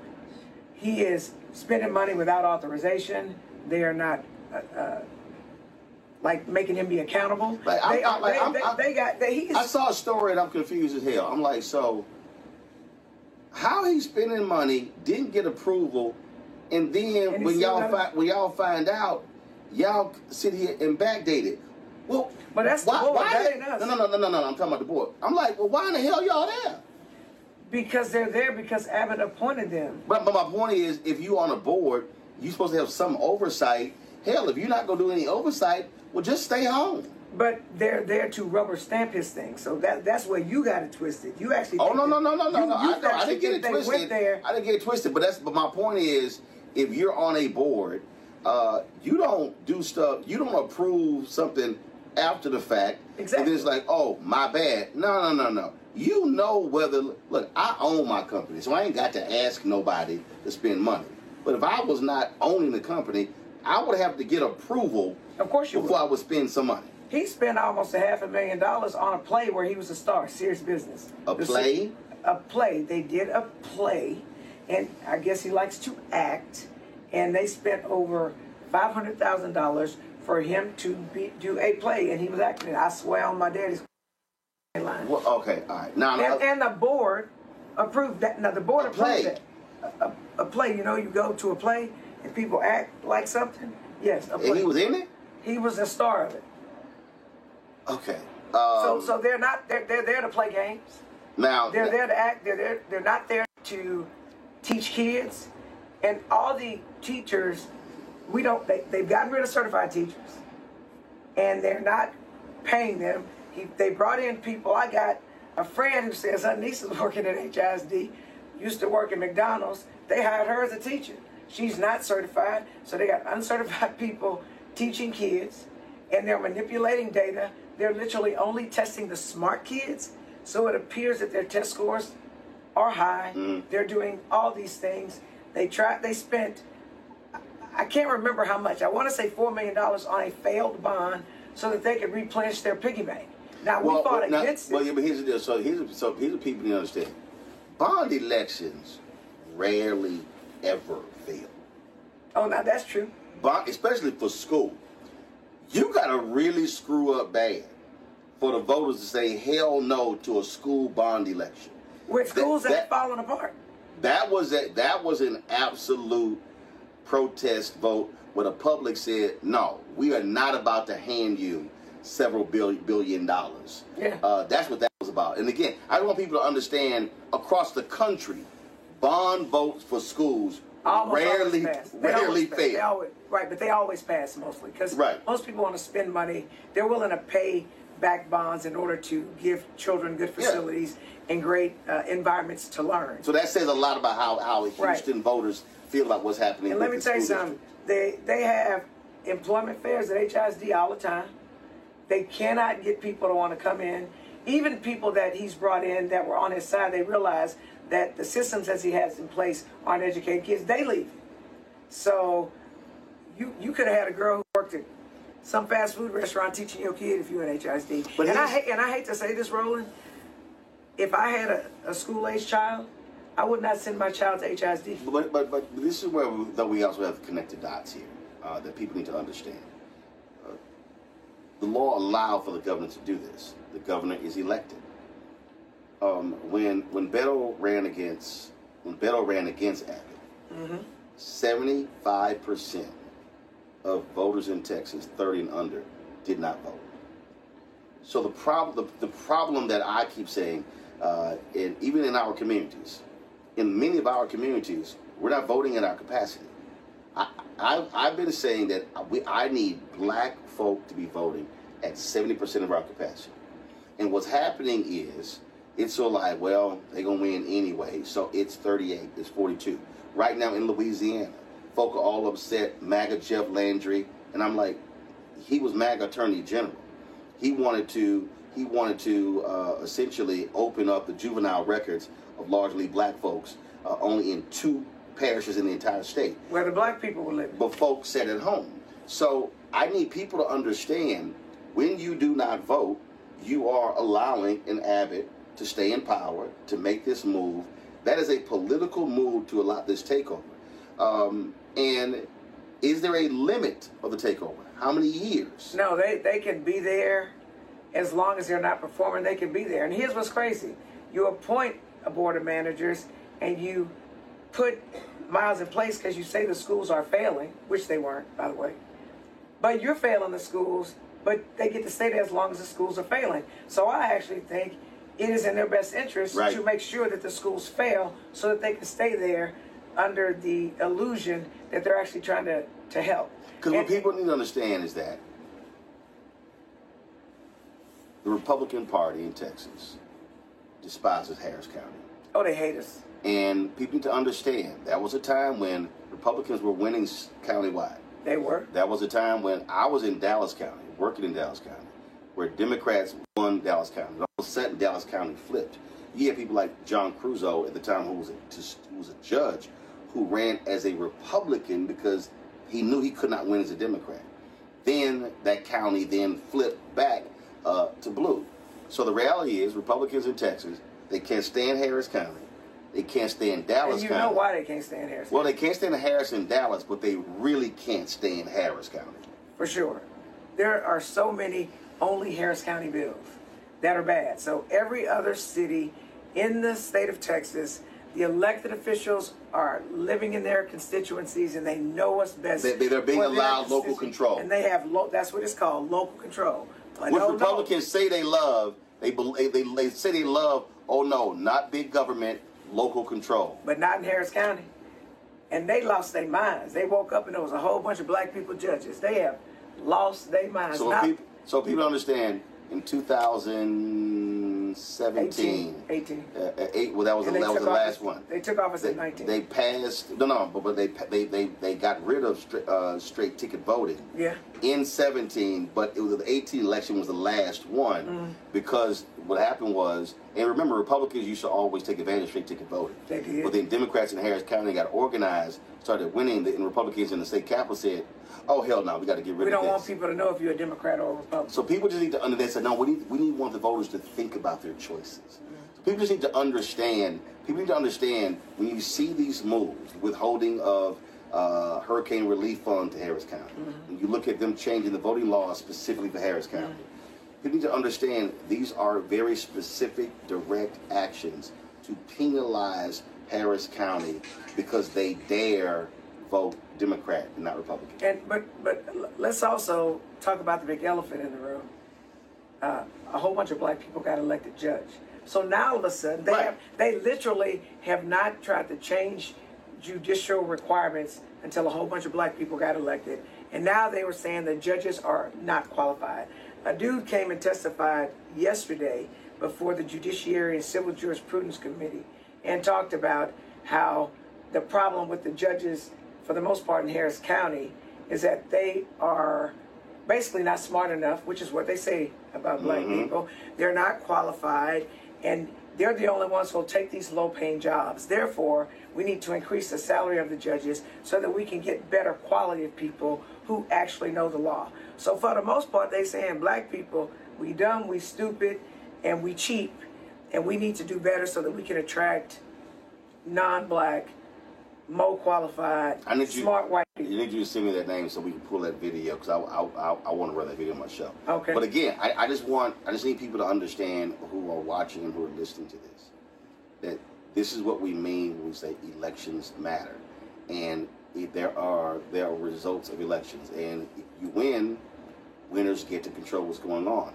So if you're upset right now with TEA taking over HRST, if you're upset with the concert tax in Harris County, do understand it's also because folks choose to sit at home and allow these individuals to be elected. So I just want our folk to understand that if you don't mobilize and organize, this is how they stay in power.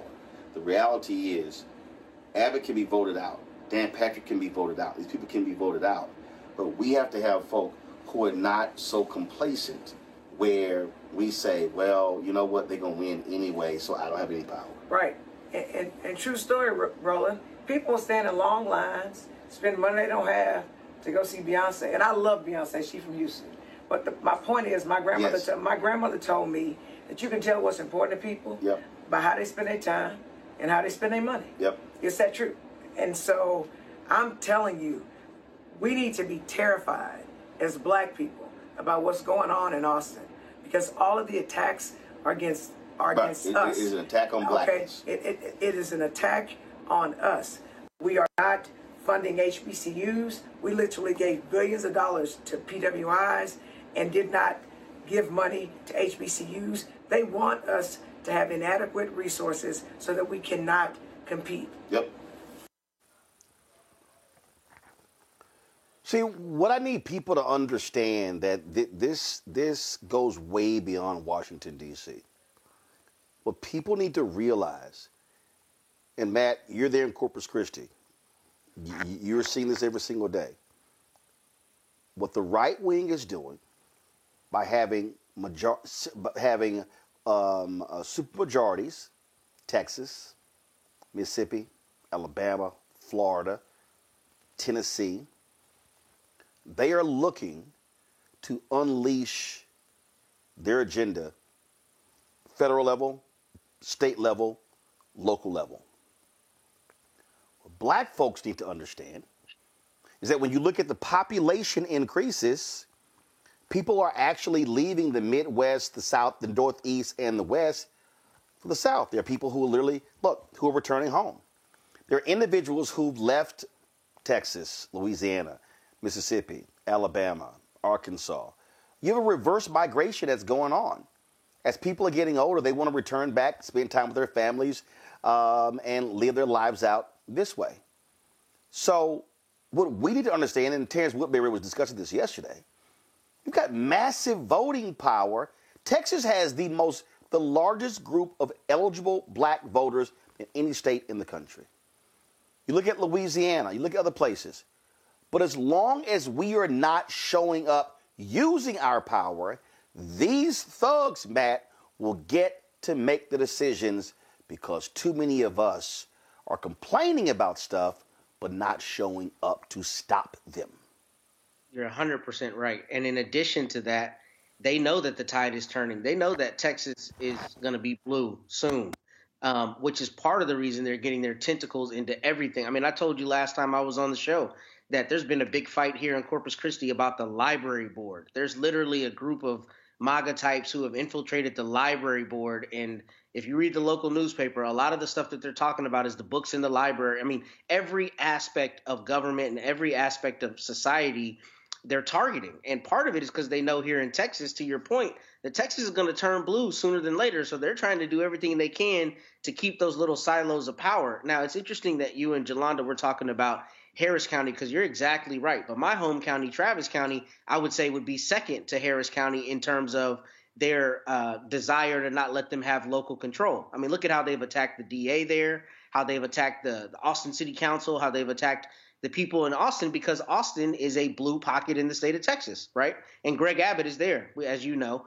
And they don't want local control there because that local control does not ideologically jive with what they think the rest of Texas should be out in West Texas and East Texas and other parts of the state. So you're exactly right. But what we as Texas Democrats have not done effectively, in my opinion, is we have not, countered on some of those things that we don't think of as being big ticket items, where you're seeing the infiltration of these boards and usurpations of power, and then the governor appointing things. I'm glad you and Jolanda were talking about that, because that's one of the most insidious parts of this, that Abbott and his team are consistently finding things for him to appoint people to. And then just like Trump, he's just telling those boards what to do. A good example of that is that Daniel Perry murder trial in Austin a couple years ago, the guy who killed the veteran who killed the other veteran during a George Floyd protest. And remember, Abbott came out on TV and said Daniel Perry never should have been convicted.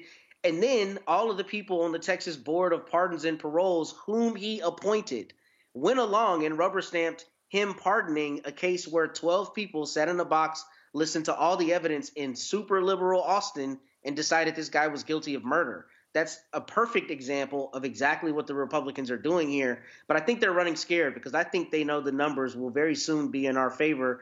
To your exact point, look at how Houston's population has exploded over the last, 10 years? And a lot of those people that are coming in are not the archetypal Texas Republican. They're black and non-white people from around the country who have moved to Houston and who have changed that demographic and made it where, they're so terrified of that county. So we need to keep our foot on the gas and really stay on their necks because, the tide is going to turn very soon. But here's the problem with that, Michael. There's a difference between folks saying the tide turning and then the tide actually turning. I'm going to go back to 2008, the election of Obama. Democrats, we might see 20 years we control the presidency. The coalition, not realizing that you have to continue to build that coalition. What I see too many people who give up. I also see people who are not mobilizing and organizing. I've said this numerous times. When Beto O'Rourke ran against Greg Abbott for governor, 75% of voters in Texas 30 and under did not vote. They just didn't even show up. So it's a massive state, 254 counties. Democrats only have 81 to 83 counties where they have a county party. So the bottom line is you're just sort of saying, sure, dominate us in West Texas, dominate us. Look, they're losing serious ground to Republicans with Latinos in South Texas. So what I keep telling people is I don't want to hear about demographics. This is what I mean. I don't want to hear about numbers because numbers mean nothing to me unless folks are turning out. Look, Same thing there in Detroit. Mm-hmm. Same thing there in Michigan. You've got places in Michigan, significant black population. Are they turning out? And they're not turning out in the numbers to offset the white turnout. Right. Part of this conversation, Roland, we had last night. I was on the panel discussion for Alpha Phi Alpha Fraternity. They're having a 93rd Midwest Regional Conference here at the Renaissance Center here in Detroit. And I was on the panel discussion, and one of the things I was talking about is dealing with an attack on black political power. Okay. And we've had this conversation here before. You've had Gary Chambers on here before. He's from Louisiana. And when we see historically the rewriting of those state constitutions during the Jim Crow era, Louisiana 1898, Mississippi 1890, that we talk about here, the Mississippi State Convention, they feared black people voting, specifically black men. Okay. And we were voting in high numbers.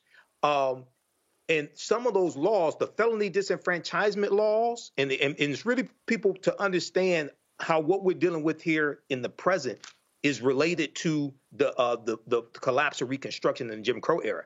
Because anytime there are periods of perceived gains that African Americans make, there's always the white backlash to that.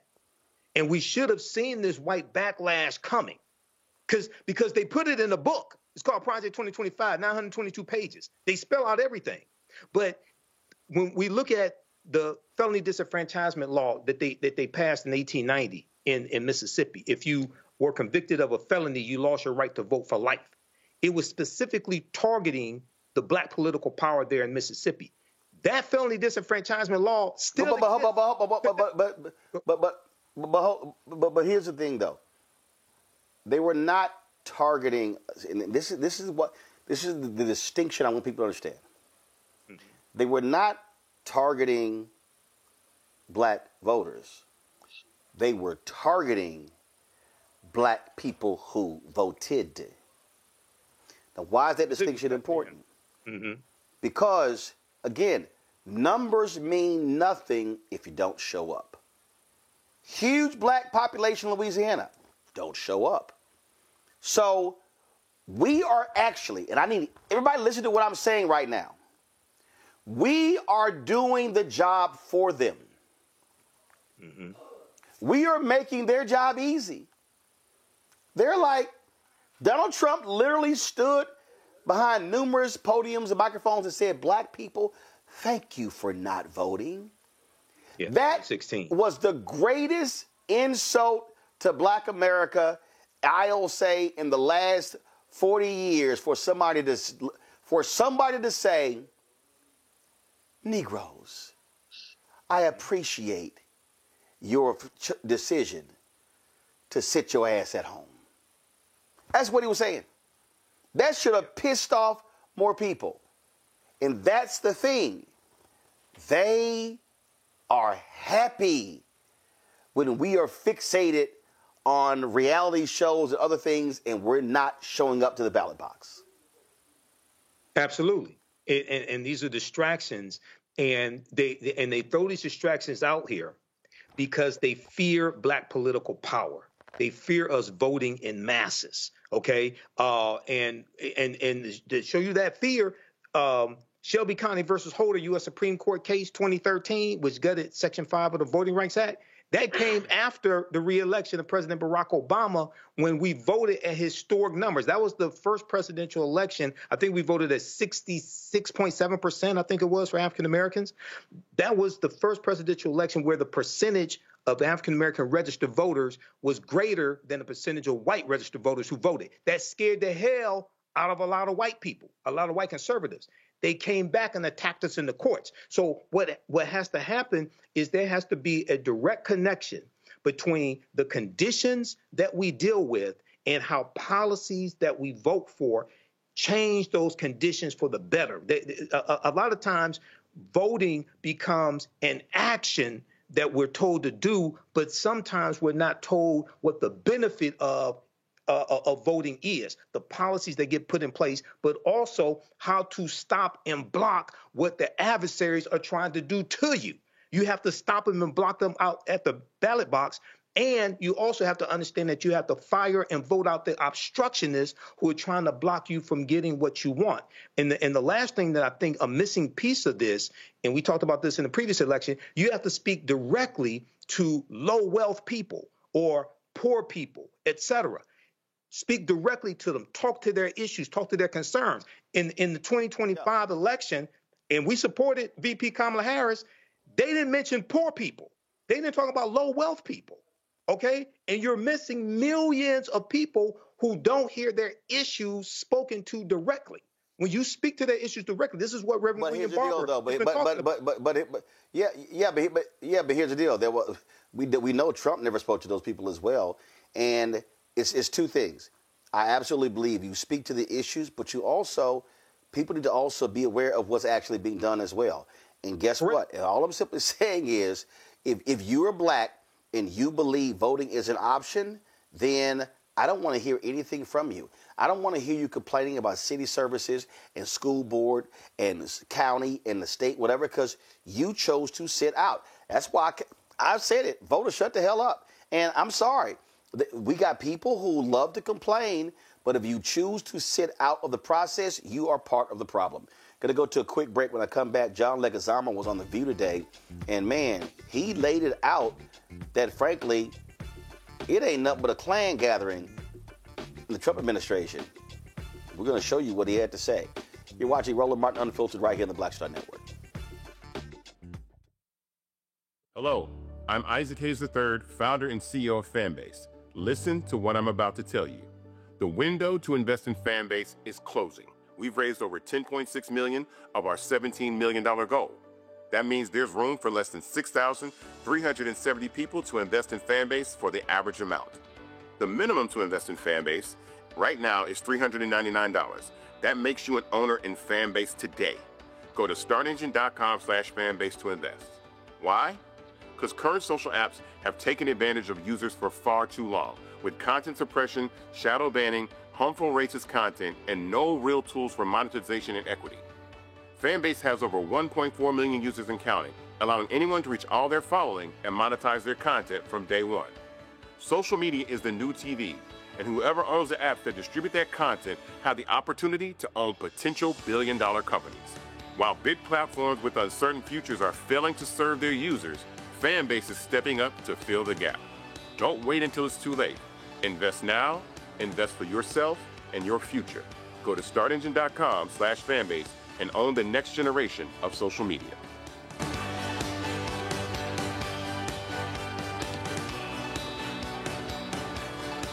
Hey, this is Motown recording artist Kim. You are watching Roland Martin Unfiltered.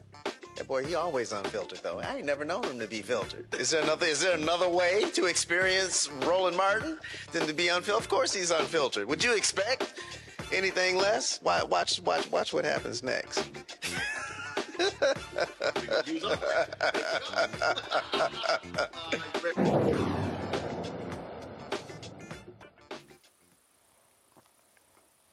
Well, actor John Leguizamo has never one to hold his tongue. Well, he went on The View today, had some choice words for the white supremacists who are running our federal government. Check this out.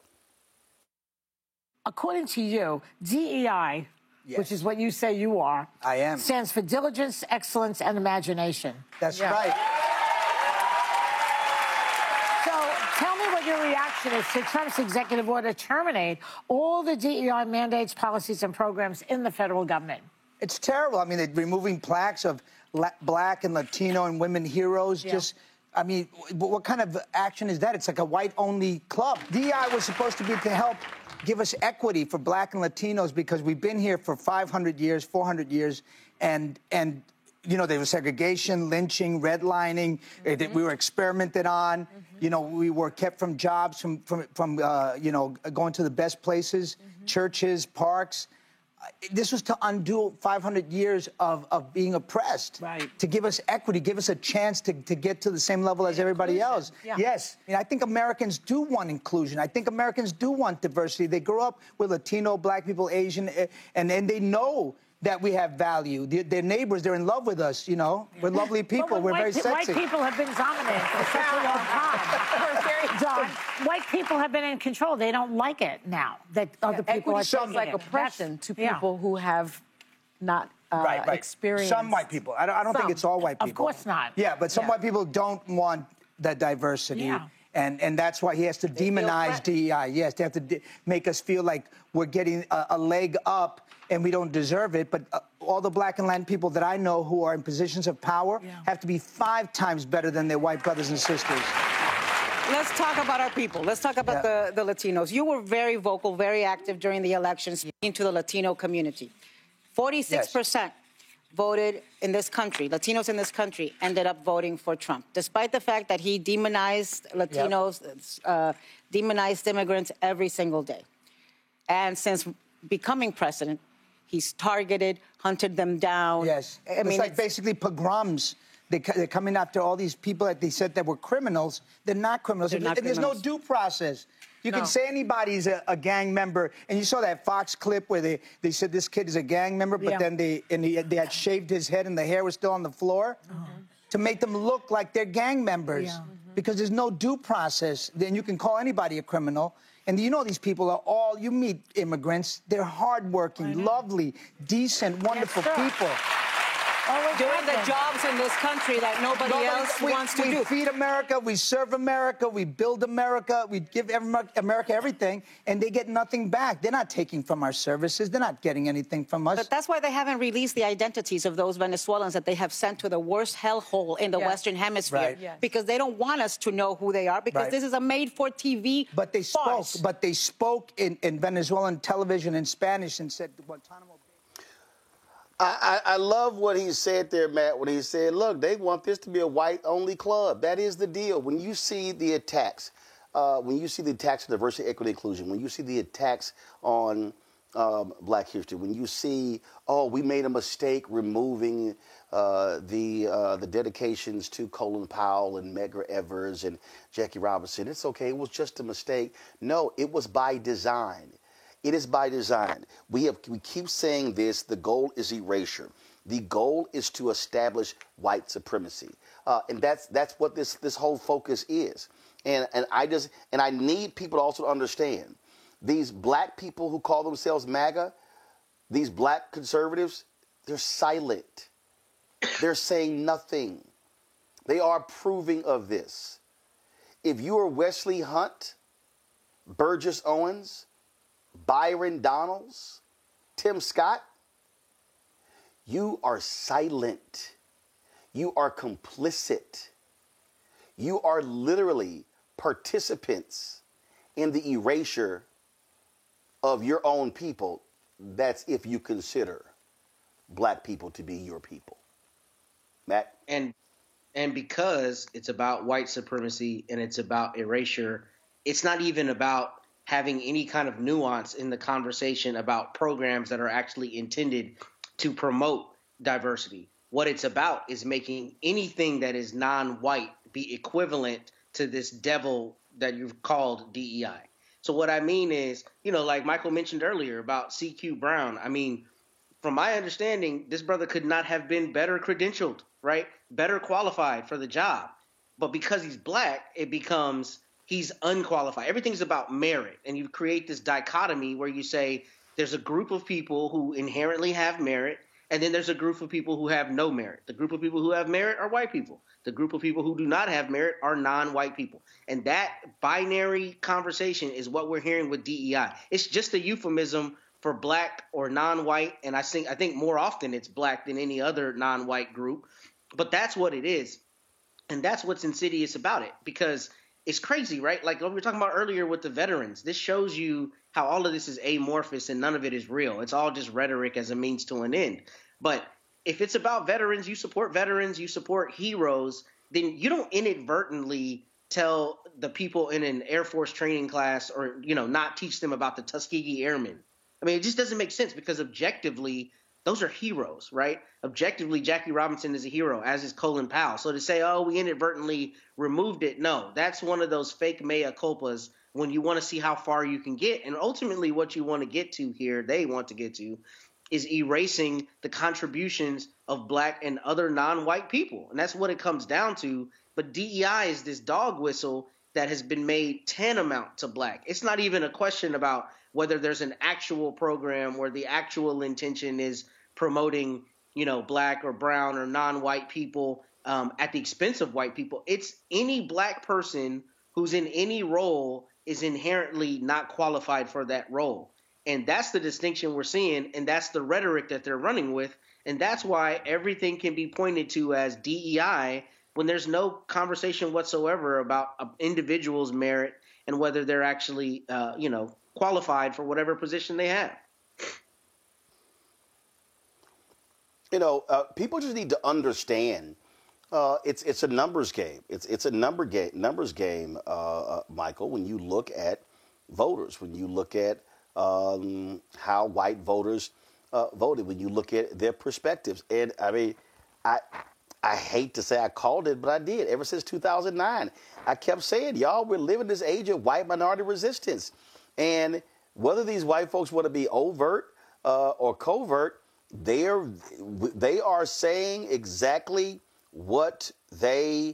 how they feel. They're saying exactly where they stand. And folks just need to understand that white fear is running rampant and it is driving American policy. Yeah, and a lot of this has to do with the fear of the browning of America, and that by 2043, white people will no longer be the majority population in this country. When you look at the U.S. Census from 2020, the white population from the 2020 census was at 57%. That's the first time that the white population in this country has dropped below 60% since 1790, when the first census was taken. That scared a lot of people. And the attack that you see on DEI right now, there's this whole backlash to the racial reckoning that took place in this country after the death of George Floyd. And the ascent of diversity, equity, and inclusion is something that was part of that racial reckoning. So we're seeing this whole wiping out of basically 60 years of progress from the civil rights movement. We're seeing this all-out attack on it right now. And, John Leguizamo it's good that he was on The View today talking about this. Now, what gets left out of the conversation a lot of times is how DEI helps white women, okay? And white women need to be more vocal about protecting and saving DEI, because they've been benefiting a lot from it as well. DEI has become the new N-word in some respects, and it's used as a slur to say that people are unqualified. But at the same time, you've had white women who've gotten jobs, contracts, positions, things like this from this. So this is part of This is part of the fight, and we see the attack on universities. And when you look at the dismantling of the Department of Education, you know, one of the things they talk about is sending all this back to the states, and they talk about, you know, woke ideology being taught in schools, et cetera. This is an all-out attack right now that we're under. Well, and y'all have heard me say this before. We talked about how when opioids first hit, how, frankly, racism actually helped out black people. Y'all may say, what do you mean? White doctors were not prescribing opioids to African Americans because they felt that black people were coming there trying to get high. Well, that began to change, and we have now seen the impact of African Americans dying due to opioids. Now, U.S. Department of Health and Human Services says overall opioid deaths are starting to decline, but black families, again, are losing loved ones to overdoses at alarming rates. Advocates say resources and life-saving tools aren't reaching black communities. Sounds very similar to other health crises. Joining us right now is Tracy Gardner, Executive Director of the National Black Harm Reduction Network. Tracy, glad to have you here. And, you know, the point I was just making there is that, and I said for years that, man, that was one of the examples where racism actually helped black people. I mean, racist white doctors were turning black people away. Well, that then began to change. So when you talk about a lot of these, and then what then happened was, Tracy, we saw it during the 2016, 2020 election, all of a sudden, white people were asking for compassion for people who had drug problems. They were demanding intervention. They were demanding counseling, demanding rehabilitation. I remember a lot of black people said, man, I wish we had that sort of empathy when black folks were dealing with crack cocaine. So we're still seeing, when you talk about the delivery of services to combat this, just like when it came to AIDS, when it came to other things, they're not reaching the black community in the same way. And that's exactly the point. That's what we're talking about. These disparities continue and get especially noticeable or after health emergencies land, right? So National Black Harm Reduction Network, we're a fairly new organization, but the idea of black people needing to protect ourselves from systems is not a new idea, obviously. So we are joining Vital Strategies in a campaign that kicks off next week that's going to be called YouCanSaveLives.org. That's the website. And it's basically about getting more naloxone into our communities in a way that simply hasn't been done. It's going to be kicked off focusing on the 7 cities where the highest rates of overdose among black communities is happening: Louisville, Durham, Milwaukee, Albuquerque, Newark, and Detroit. And we are going to go all out, making sure that naloxone is just as available as an EpiPen. It's 40% of people who die of an overdose. There's usually someone around. And so this is a tool that has not been made available in our communities, and we are going to kick this off to make sure it is. It's a simple tool to save our own lives. So what are you looking at? So are you trying to get policymakers to make changes so that resources are coming to black communities? What are you asking of the community? What are you asking people to do? We are asking people to embrace this way that community can take care of itself. Again, what we talked about earlier, whether it was HIV or crack, but when we are armed with the tools, we can keep ourselves healthy. So this, again, is something that you just don't find in our communities in the way that it is in other communities.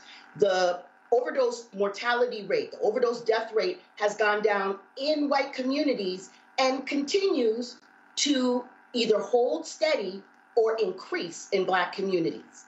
And yet and still, we don't have these tools. Now, some of the issue is about the infrastructure that we don't have in our communities because of the war on drugs. And that is not that long ago when you think about investments into our community. But this is something that doesn't have to be about the infrastructure. This is about a commitment to each other, that all of our lives are valuable, and that there's something we can do to save our loved ones with this simple tool. Questions from the panel. Matt, you go first. Okay, Tracy, I was reading in preparation for today that the number of overdoses has gone down, I think, in the last couple of years. But what I didn't see represented in that article was what percentage of overdoses in the last, let's say, 5 years have been Black people and opioids, and how specifically this is affecting our community in those 7 cities that you mentioned. What do the numbers look like, number one, and what do they look like comparatively to the white numbers? And the reason I ask that is because one of the things that makes a lot of us bellyache, obviously, is that there was never any empathy or compassion for Black people during, the height of the war on drugs, right? But now we're seeing this characterized in a different way. And I'd love to get your insight on how the numbers bear out and also what you're seeing from a policy perspective as it relates to the Black group of people who are affected in this way.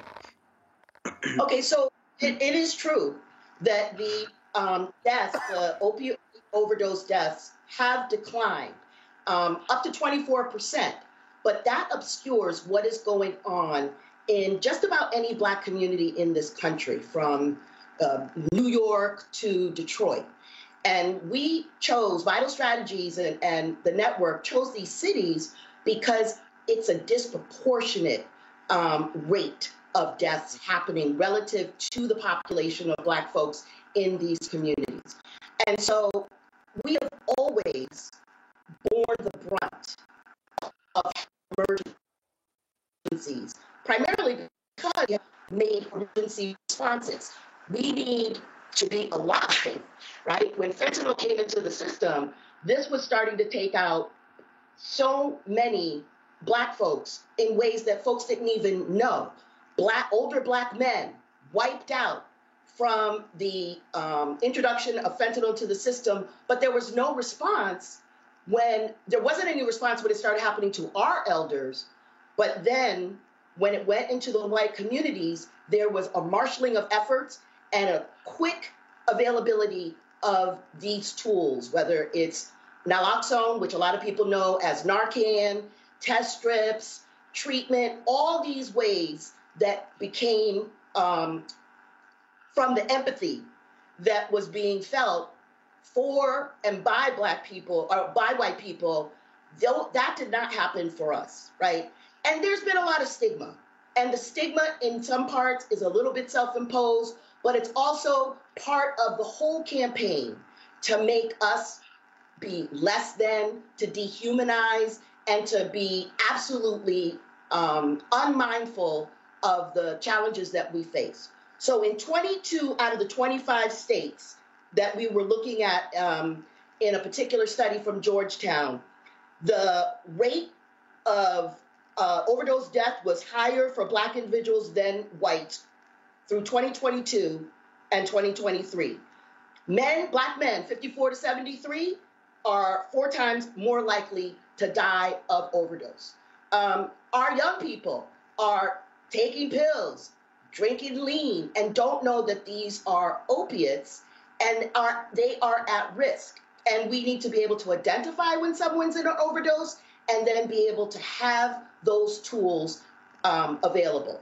Next week, when we have our press conference, we're going to hear from a Black mom from Bowie, Maryland. Her name is Kimberly, and her son overdosed in the bedroom next to her home office. And she looked everywhere for the Narcan and couldn't find it. And it turned out tragically that it was in his pocket. We need to make sure that it's everywhere. It doesn't matter if you use drugs or not. It is about having a tool just like an EpiPen, just like an AED, available to be able to stop a death. Michael. Tracy, in the article that you wrote, you talked about something that you just hit on, how some of these drugs aren't cast as opioids, and you talked about drugs popularized in hip hop culture, like Percocet and lean, aren't classed as opioids. Can you talk about how that makes it really challenging for what it is that you do, trying to make more people aware of these life-saving medication and access to it? And also, are you getting any support from African-American celebrities, any support from the hip-hop community, et cetera? Right. Okay, so let's be clear. Percocets, lean, those are opioids. And that is why we are seeing young people, older people, mixing it with alcohol. People are dying of overdose deaths, and sometimes people will be right around them and not know that they are dying from their overdose. They may think they're asleep or just, passed out. And so, to your question, there hasn't been a lot of engagement by Black leaders, Black electeds, Black celebrities. And, it would go a long way to helping dispel that the initial awareness of the overdose epidemic was portrayed as affecting white folks. This has not been the case all along. So the narrative of white overdose has obscured what has been going on in our Black communities. And the shame and the stigma make it difficult for folks to come forward and talk about it. That makes it difficult. We still have challenges getting connected to treatment, Medicaid, insurance, all of these things that are barriers to us getting care are happening while the numbers are going down in white communities. And so part of it is we don't have a champion, right? That's in part why the network got started, so we can elevate the folks who've been doing work, fighting HIV, fighting health epidemics in our community, but also to be able to try to identify a champion to take away the stigma of this. Look what Magic did with HIV. We do not have one single celebrity that you can mention that is associated, and there is no question in my mind that the viewers, people have lost folks to overdose. People have had family members and friends struggle with substance use, with addiction, and we can't pretend it doesn't happen to us. We have to take charge of it because we're not going to get any help from where. This is about organizing and mutual aid, and we have a simple way to do it. Okay, thank you. All right. Well, Tracy, if folks want to reach out to your organization, where do they go? If they want to, they're going to go to youcansavelives.org. The press conference is on March 26th, but all the information is at that website. And, again, we'd love the support for the National Black Harm Reduction Network. We're new, and we want to do for our folks what we know is needed. All right. Well, surely appreciate it. Thanks a lot. Thank you, Roland. Folks, the white West Virginia couple convicted for using their Black adopted children as slaves, well, they're going to spend a long time in prison. They got sentenced to a combined 375 years. Donald Ray Lance received a sentence of 160 years after being found guilty of forced labor, human trafficking, child abuse, and neglect. Jean K. Whitefeather was sentenced to 215 years for the same charges, in addition to violating her children's civil rights. The couple was arrested in 2023 following a wellness check, during which authorities discovered 2 of their 5 adopted children locked in a shed on their property. The shed contained only a small porta potty and lacked running water. A 14-year-old boy was reportedly found with open sores on his bare feet. The children told authorities that they were forced to sleep on the concrete floor without a mattress or any padding. Well, I'm sure there are going to be some people waiting in prison to make them their slaves, Matt. Oh, yeah, and they deserve every bit of what they're about to get. And I'm glad they got that many years. I was very glad to see they got in the hundreds of years, because this is abhorrent. One thing I did wonder, though, is how long did this go on before that person saw it and made that welfare check? Because if they had these teenagers out there working on this farm in that land, surely people saw it and didn't question it. I don't know how it persisted as long as it did, whatever period of time that was. But I'm glad that she threw the book at him. And the judge's comments on this were very strong. So I'm glad to see that this outcome happened. Indeed, indeed, indeed. Michael? Yeah, this is a tragic story. I'm glad they're caught. I'm glad they're going to prison. One was sentenced to 160 years in prison. But, you know, this is horrible. But this also speaks to the crisis when it comes to Black adoption and the need for more African Americans to adopt, you know, African American children as well. So, yeah, this is a tragic story. Hopefully these children get the help that they need so to, you know, repair the psychological damage over time that they suffered. Absolutely.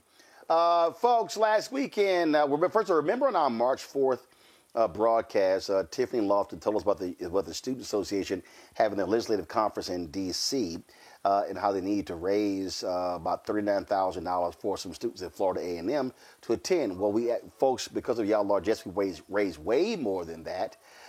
And those students are actually going to be meeting this weekend at LegCon. The conference, of course, is where students can learn the basics of advocacy. And I'm going to be speaking to them tomorrow. So, yeah, it's taking place this weekend. And so, Students for FAMU put this video thanking those of us for helping to raise the money to get them to D.C. From FAMU to you, thank you! Thank you, Roland Martin and supporters, for helping us Rattlers get all the way to D.C. to continue our advocacy efforts. We appreciate you. Enjoy the show! All right, so I look forward to seeing them tomorrow there at Florida A&M. Michael, Matt, thank you very much for joining us on today's show. We certainly appreciate it. Thanks a lot.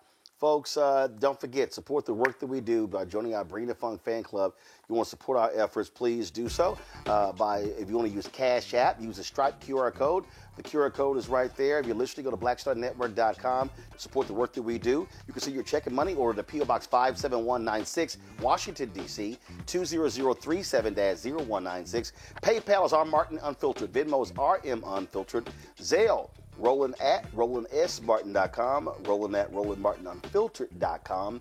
You can, of course, download the Black Star Network app, Apple phone, Android phone, Apple TV, Android TV, Roku, Amazon Fire TV, Xbox One, Samsung Smart TV.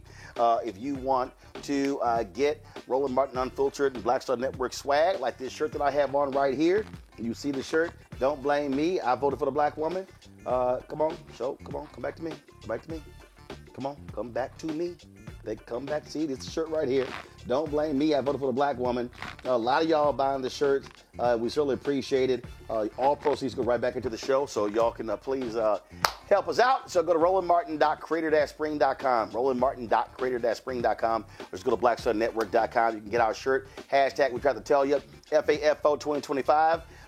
And lots of other shirts as well. Don't forget to get a copy of my book, White Fear, How the Browning of America is Making White Folks Lose Their Minds, available at bookstores nationwide. And, of course, be sure to download the app Fanbase. So get in the Google's Play Store or in the Apple Store. And, of course, if you want to be a part of one of the owners, do an investment in Fanbase, they raised $10.7 million. The goal is to get to $17 million. Go to startengine.com/fanbase. Startengine.com/fanbase. Folks, that is it. I will be back. Actually, I got a colonoscopy on Monday. Don't forget, brothers, 50 and over.